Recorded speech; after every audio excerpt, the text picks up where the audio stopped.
Hey everyone, did you know that you can actually make your own hand sanitizer? Let's take a look.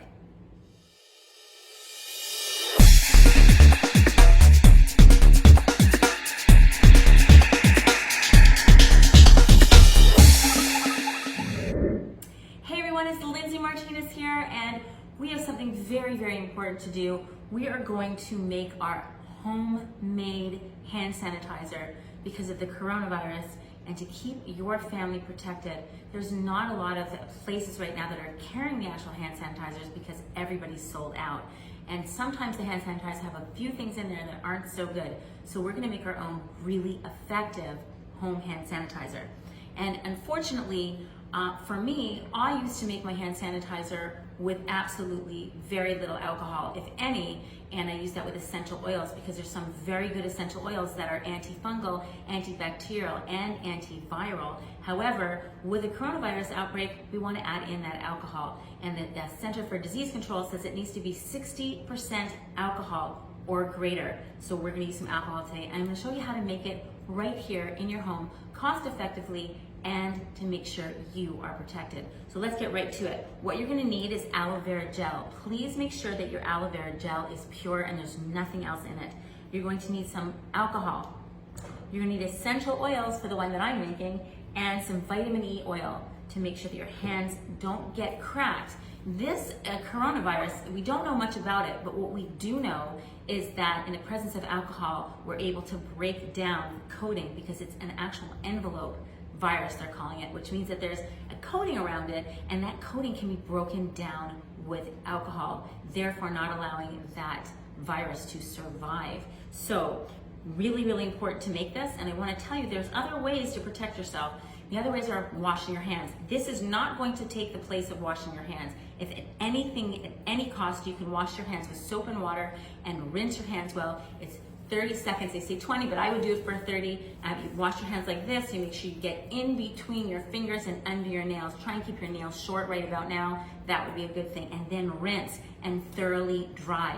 Really, really important. So let's show how we make this, right? So we are going to take our alcohol. It is 2/3 alcohol. So we're gonna put this in my measuring cup and we're gonna put it in a bowl. Everything has been sterilized. It's really important. You don't want any contaminants in here. So all of my glass bottles have been sterilized, and all of my equipment that I'm using here has been sterilized. So we're gonna grab our aloe vera gel. Aloe vera gel is actually going to make this formula soft for your hands because viruses need a host. Pour that in there.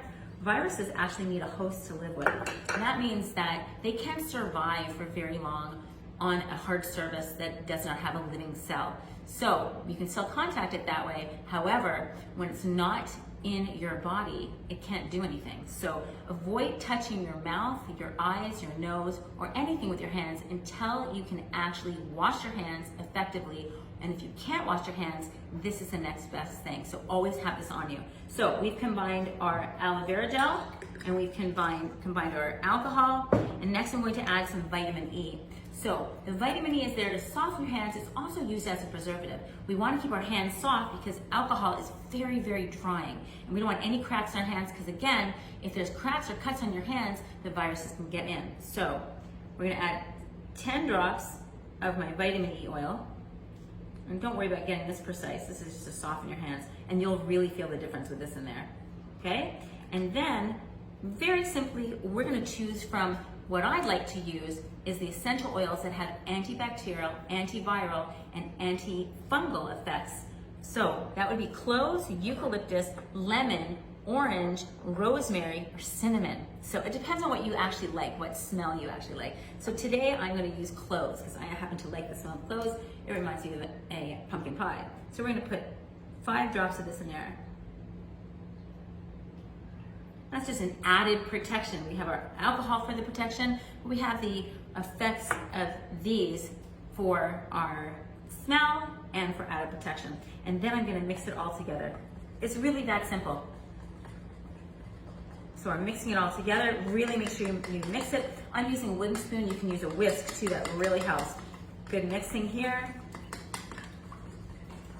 Perfect, and I'm gonna pour it in here to make it easier to pour into my bottle. Now with the glass bottles, I put it in glass because plastic can carry germs, and glass, we know, we're protected once you boil this. Now, it's really, really important to label your bottle as hand sanitizer, because this looks kind of appealing, and for our younger ones, we don't want them drinking this because it is poisonous.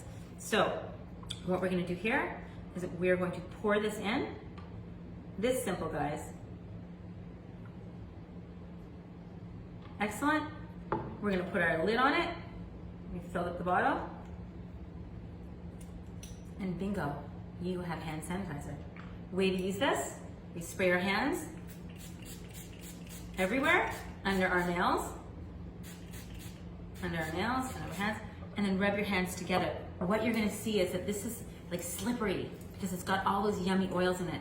And when it dries, you can smell the alcohol initially, but when it dries, you're gonna smell that amazing cloves or the lemon or whatever your choice is. Now you can also add other essential oils to make sure that you enjoy the smell.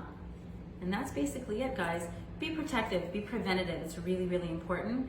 And enjoy. Any questions, please feel free to email me or please feel free to leave a message here. Have a beautiful day.